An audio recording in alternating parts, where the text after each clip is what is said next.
pues, no. Muchas gracias, Presidenta. Preguntarle al secretario de Seguridad, ¿qué reporte hay sobre el ataque con explosivo registrado ayer en Cotija, Michoacán, contra elementos de la Sedena?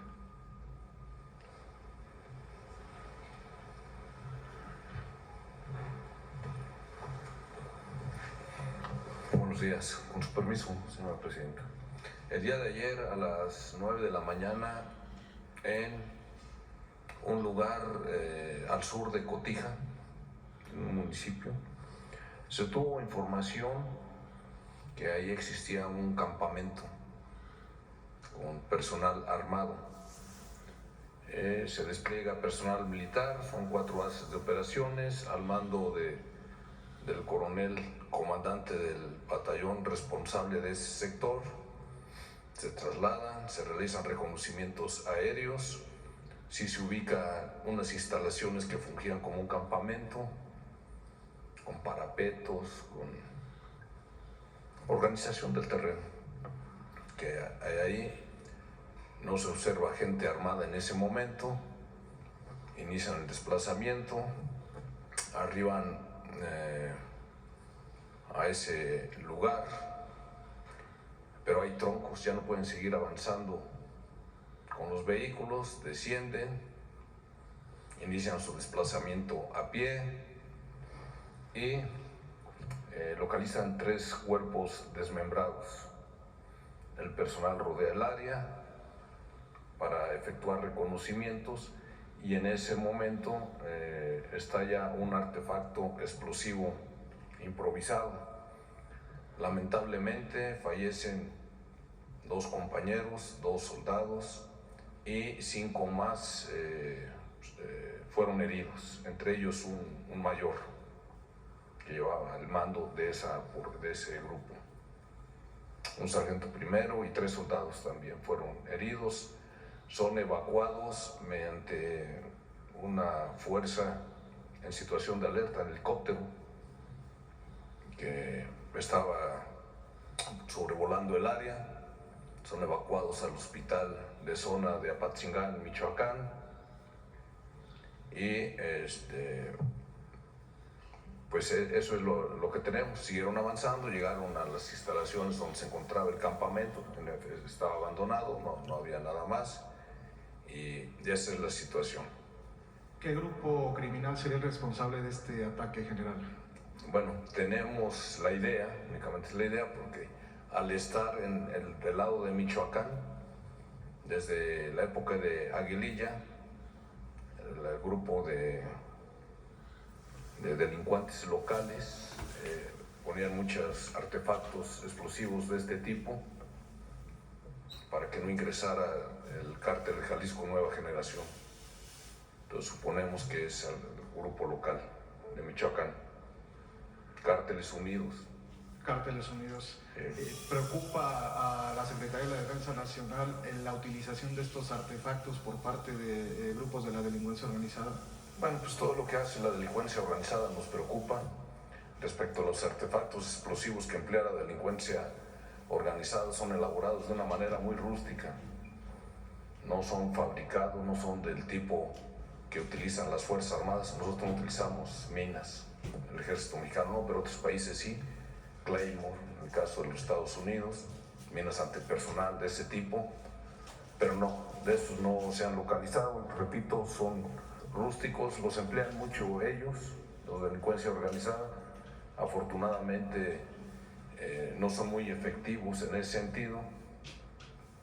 En el sexenio pasado, lamentablemente, fallecieron 6 militares en todos los 6 años a causa de este tipo de artefactos. Y en esta ocasión pues, sucedió este lamentable incidente. En la mañana la señora Presidenta y Comandante Suprema de las Fuerzas Armadas me dio una instrucción para que le dé las condolencias a la familia, todo el personal del Ejército, Fuerza Aérea, Guardia Nacional, Armada de México. Nos unimos a esas condolencias y también para sus compañeros de arma. Vamos a ver que se les proporcionen todos los apoyos que les corresponden conforme a nuestra ley del ISFAM a las familias Vamos a seguir nuestro protocolo militar para el tema de las ceremonias y los vamos a apoyar, los vamos a seguir apoyando, estar pendientes de esas familias y espero que se genere la conciencia social que debe existir para que en México se reconozca a esta gente que cumple con su deber como lo que son verdaderos héroes que están protegiendo a la población. Muchas gracias, general. Preguntarle al secretario de Seguridad, el día de hoy publicamos en Milenio que el grupo criminal de origen venezolano, el Tren de Aragua, se está expandiendo en nuestro país, que tiene presencia y operación en 6 entidades. Preguntarle cuál es la información que tiene el Gabinete de Seguridad sobre este grupo delictivo, secretario. Como lo informamos, la semana pasada hubo una detención relacionada con esta célula. Aquí en la Ciudad de México se trabajó en conjunto con la Secretaría de Seguridad Ciudadana de la Ciudad de México, con la Fiscalía General de Justicia de la Ciudad de México.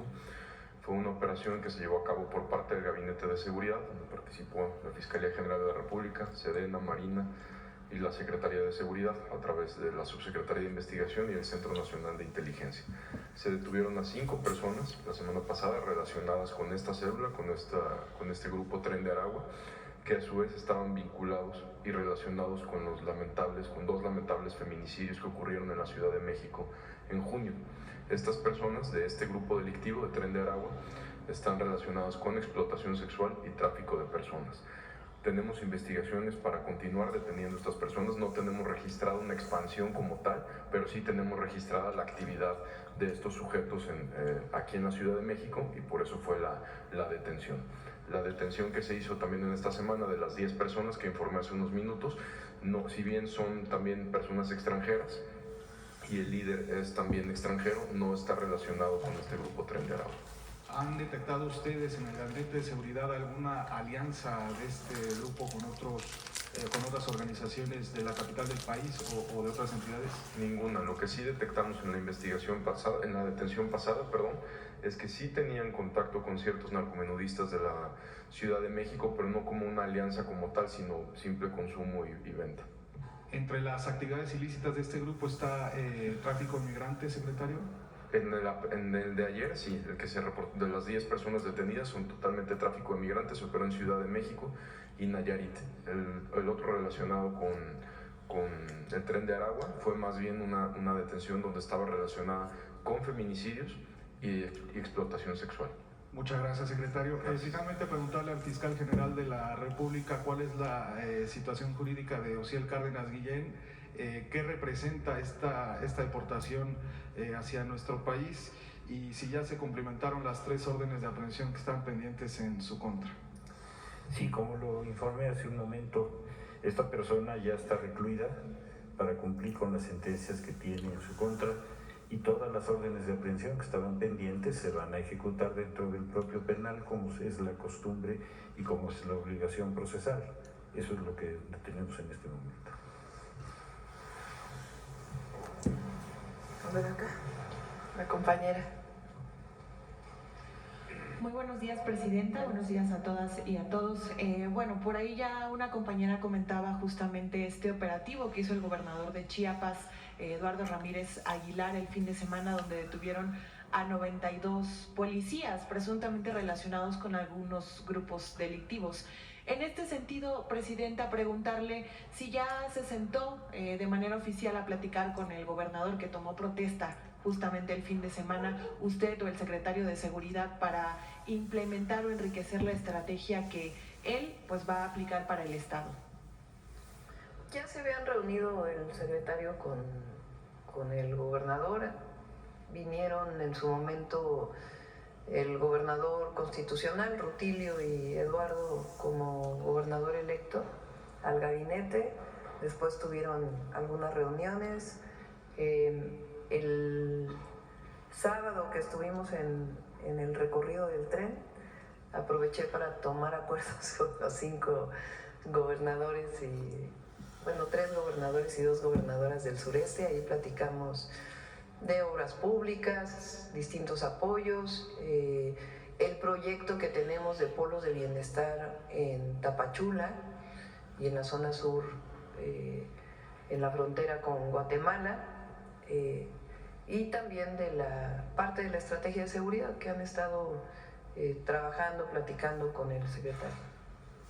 Presidenta, justamente en esta estrategia de seguridad que usted presentó hace un momento del municipio de Panteló, comentarle que algunos pobladores han dado a conocer que el Consejo Municipal que pues está en el municipio es una imposición y señalan como responsables a integrantes del grupo de los Herrera, que son este grupo con quienes los del Machete se confrontaban, ¿no?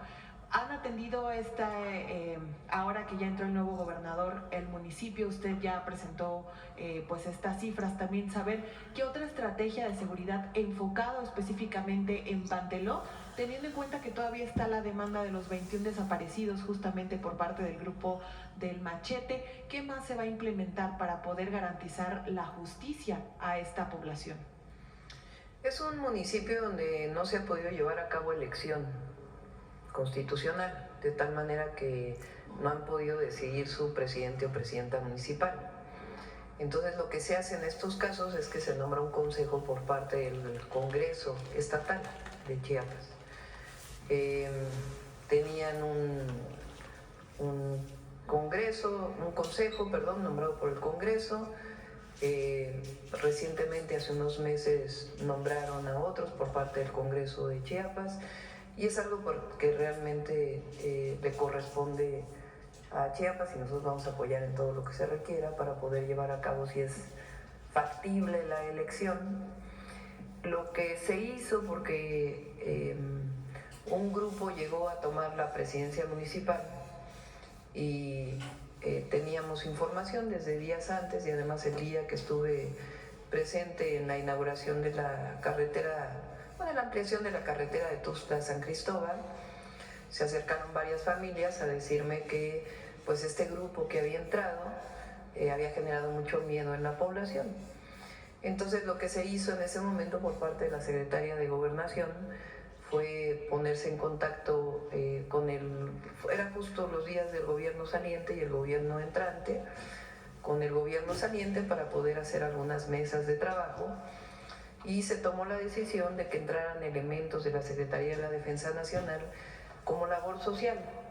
Entonces se entró a repartir despensas en las casas y también a recuperar los servicios que no tenían, luz y agua. Entonces se hizo esta labor social, se sigue trabajando en la zona y además pues ya se hicieron algunos trabajos relacionados con seguridad. Y la parte política, pues hay que ponerse de acuerdo. Digo política en el sentido de la elección que tiene que haber en Panteló, pues tiene que haber coordinación con el gobierno del estado. Esa es la circunstancia que priva hoy, y afortunadamente pues hay presencia todavía de la Sedena, de Secretaría de Gobernación, y en coordinación con el gobierno del estado. Presidenta, también preguntarle, justamente ayer el gobernador Eduardo Ramírez ofreció una conferencia de prensa y él mencionaba que pueden haber actores políticos que incluso lo apoyaron a él en la campaña, pero si se conducen fuera de la ley no habrá impunidad. En este sentido, preguntarle si, también tienen contemplado realizar algún operativo tipo el operativo Enjambre que hubo en la Ciudad de México, si es que acaso en este nuevo gobierno se llegan a detectar casos o actos de corrupción, y también si estuvieran involucrados funcionarias y funcionarios del gobierno saliente, ¿también usted apoyaría que no hubiera impunidad en estos casos? No es un tema político, es un tema de justicia y de seguridad y de aplicación de la ley. Entonces, en el caso no fue en la Ciudad de México, sino en el Estado de México, la Fiscalía del Estado de México tenía una investigación que involucraba a una presidenta municipal y a varios funcionarios de seguridad de distintos municipios. Entonces, el operativo en realidad fue parte del resultado de una investigación que culminó en la detención de estas personas. Así como en el Estado de México, en cualquier lugar del país, nosotros no porque sean de un partido político o de otro, aunque sean de Morena o de cualquier partido político aliado o de otro partido político que sean adversarios políticos, si están vinculados con la delincuencia, Tiene que demostrarse, tiene que haber pruebas, evidentemente, y girarse por parte de un juez las órdenes de aprehensión. Entonces, eso es en todo el país. La colusión entre gobierno y delincuencia pues tuvo su máxima expresión con García Luna, y vean a dónde llevó en México. Entonces, pero no es un asunto de que parta, de que vamos a buscar, sino las investigaciones criminales que se hacen, pues a veces dan estos resultados, y cuando hay pruebas, pues se pide la orden de aprehensión, en su caso al juez. Finalmente, Presidenta, déjeme comentarle que la semana pasada que hubo justamente la designación de titulares de fiscalías en el Estado, algunas colectivas de derechos humanos, colectivas feministas se pronunciaron en contra de la designación de la fiscal que va a estar al frente de la Fiscalía de Investigación de Feminicidios. Déjeme leerle el pronunciamiento, dice… ¿De dónde? De Chiapas, de la Fiscalía de Feminicidios de Chiapas. Las organizaciones de la sociedad civil y mujeres firmantes, ingenieras, comunicólogas, doctoras, biólogas, maestras, abogadas, amas de casa, nos pronunciamos colectivamente con preocupación ante la reciente designación de la persona encargada de la Fiscalía de Feminicidios de Chiapas, misma que ha sido señalada en varias ocasiones por su actuar como fiscal de la Fiscalía Especializada de Trata de Personas y posteriormente como abogada particular defensora de Yudiel Flores Tobar El Coyote, acusado de trata de personas, explotación sexual y pornografía infantil. Asimismo, en su momento como fiscal especializada de feminicidios, fue señalada de presuntamente ventilar expedientes de mujeres víctimas de feminicidio a despachos jurídicos que defendían a los presuntos feminicidas. Esta situación nos preocupa y alarma, ya que su actuar estaría sujeto a intereses contrarios al objetivo de dicha fiscalía.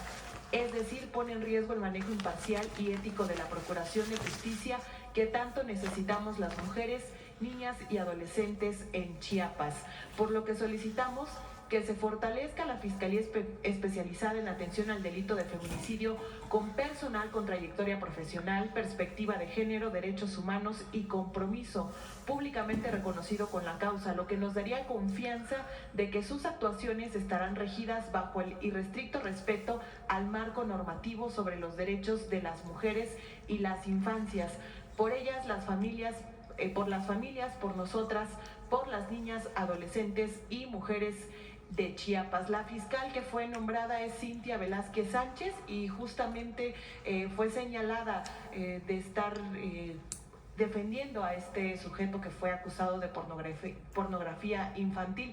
¿Habría forma de que las autoridades federales intervinieran o pudieran hacer un acercamiento justamente para investigar si esto es correcto y en dado caso reasignar a alguien que tenga el perfil idóneo para poder estar al frente de esta fiscalía?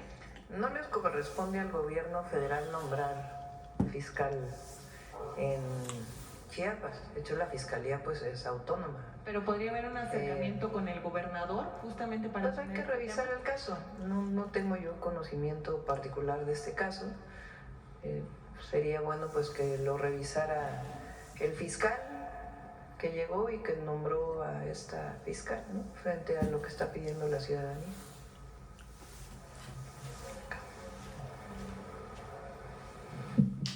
Hola, buenos días, José Leveña de Publimetro. Primero quería preguntar sobre el dato negativo que presentaron ahora mismo, que fue 15.6% aumentó la extorsión, era un tema que ya hablamos también hace 15 días.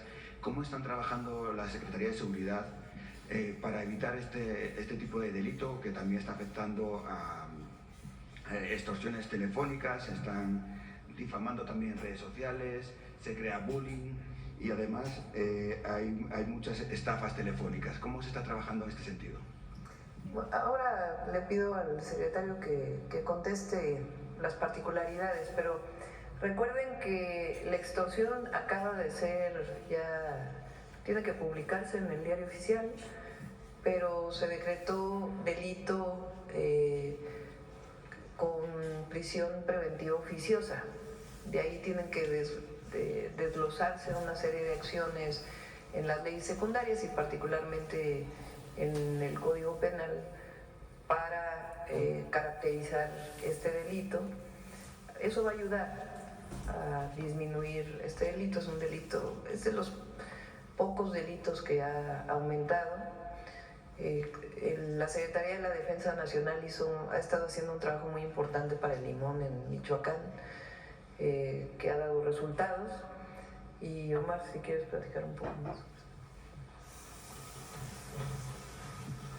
En los distintos tipos de extorsión, como ya lo dijo la señora presidenta, hay uno que es el que más nos ocupa, que son las extorsiones presenciales, porque la gran mayoría son telefónicas, que estas generan una percepción de inseguridad, pero no un riesgo como tal físicamente.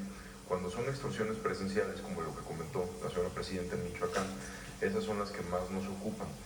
La Secretaría de la Defensa Nacional al día de hoy tiene, en lo que va de la presente administración, tiene más de 70 detenidos.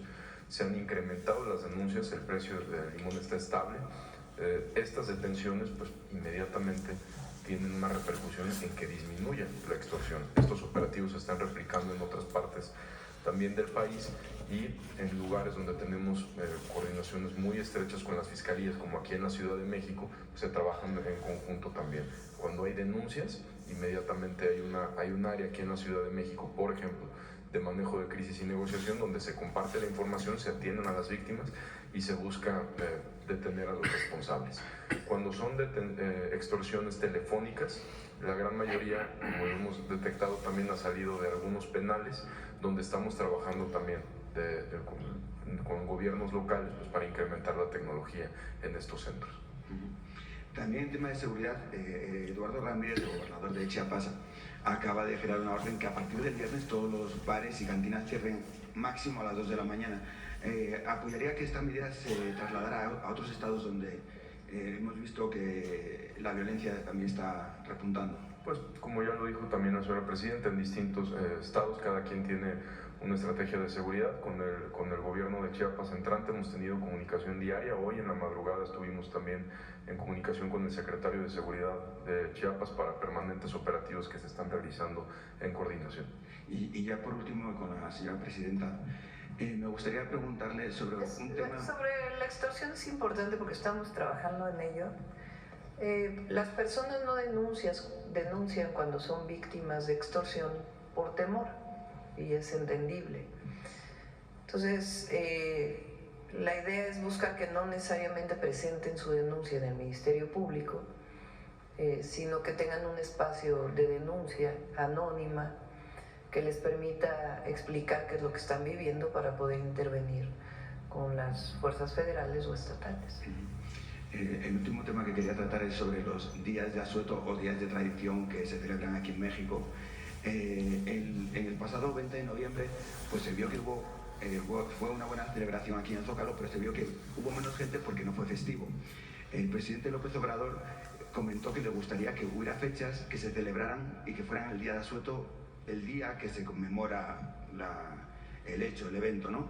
Me gustaría saber si usted es partidaria también de volver a citar esos días como asueto obligatorio, y si los días de tradición, como pueden ser el 10 de mayo, el 12 de diciembre o el 2 de noviembre, apoyaría que se declararan asuetos oficiales.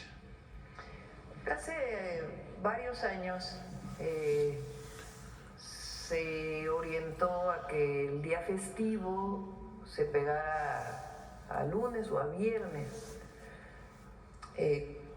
Cuando el presidente López Obrador dijo vamos a hacerlo el día que corresponda, pues tiene un sentido de memoria histórica. No es lo mismo, sobre todo para las y los niños, adolescentes, salir un 18 de noviembre que tener claro que el 20 de noviembre es el día de la Revolución y por eso es el día de asueto. Pero los empresarios turísticos, sobre todo, plantearon que había sido muy benéfico el que se pegara el día al lugar. Entonces, pues hay que evaluar los dos temas, pero lo más importante de esto es que más allá de que no sea un día de asueto, en todas las escuelas y a nivel nacional, pues se reconozca lo que significa el día para la historia de México. Porque durante muchos años, bueno, el 20 de noviembre lo convirtió en un desfile deportivo. porque era desfile deportivo, pues quién sabe. La Revolución Mexicana había quedado de lado. Entonces, lo que es importante es que las fechas, los símbolos, los nombres de las calles, pues tienen un sentido histórico. El otro día vimos aquí como la calle de Madero, aquí en el centro, pues fue Pancho Villa quien se paró y con su escalera, banco, no sé qué sería, puso el nombre de Francisco y Madero a la calle, porque tiene un símbolo de un héroe nacional que dio su vida por la tercera transformación del país y principalmente por la democracia. Entonces, esos símbolos tienen que representar, porque nos representan como mexicanas y mexicanos. Pero bueno, ya si se mueve de día el día de asueto, pues ya tiene que verse también con el sector turístico, ¿no?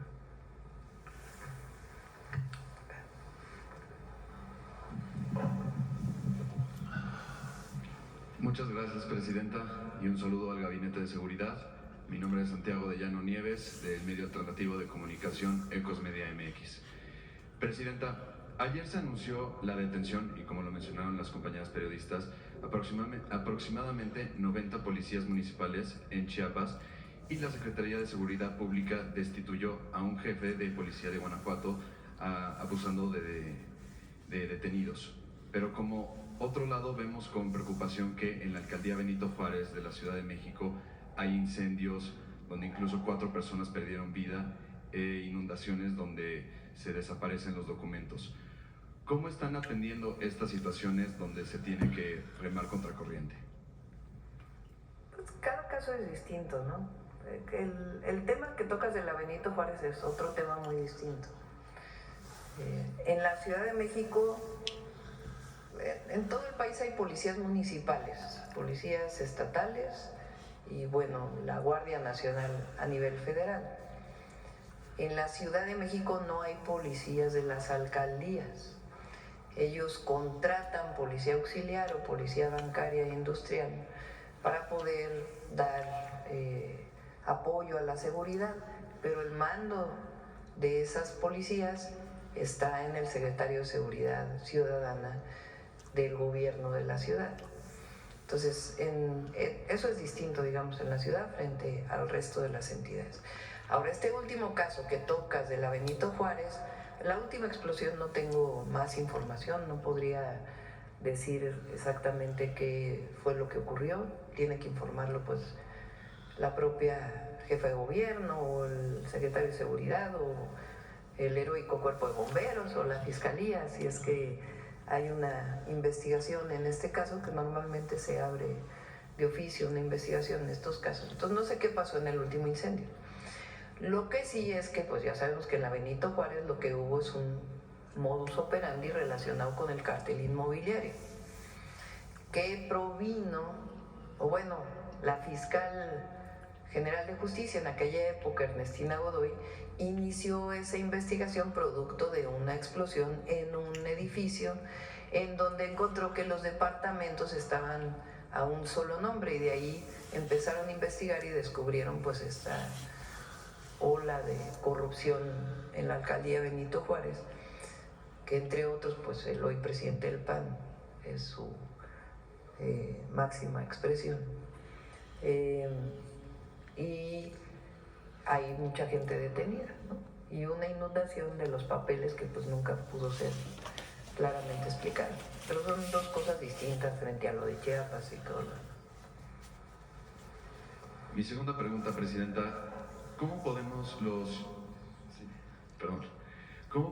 ciudadanos contribuir a la lucha contra la extorsión y el cobro de piso? Pues se tiene que denunciar. Entendemos que tiene sus particularidades la denuncia en las fiscalías estatales y por eso vamos a generar este mecanismo que permita la denuncia ciudadana, la protección y al mismo tiempo pues la detención de los responsables. Bueno, cerramos, ya son 9:15. Última pregunta, Presidenta, última. Última pregunta. Mañana es el Día del Migrante. ¿Qué nos puede adelantar con respecto al apoyo legal y emocional de parte de los consulados de Estados Unidos? ¿Y cómo va este año el regreso de los paisanos para disfrutar de las fiestas decembrinas con sus seres queridos? Bueno, pues aquí siempre son bienvenidos y bienvenidas. Estamos trabajando con los consulados. Esta semana va otra vez el canciller a varias ciudades de Estados Unidos para poder hablar con los cónsules.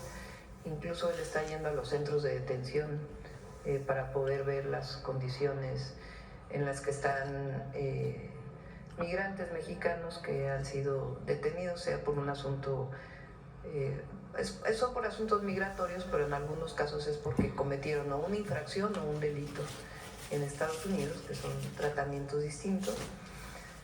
Y mañana les tenemos una muy bonita sorpresa, la verdad. Todos los que nos ven ahora sintonicen mañana. La primera parte de la mañanera va a ser sobre el Infonavit, quedamos de hablar de la ley del Infonavit. Y la segunda parte la vamos a dedicar a nuestros hermanos y hermanas mexicanos que están en Estados Unidos y les tenemos una sorpresa muy bonita, la verdad. Entonces, eso ya lo vamos a definir, pero les invitamos a que a todas y a todos, y particularmente a nuestros hermanos y hermanas allá, va a haber algo, la verdad, muy bonito, muy emotivo. Bueno, gracias a todos y a todas. Cerramos la conferencia de hoy. Nos vemos mañana. Gracias.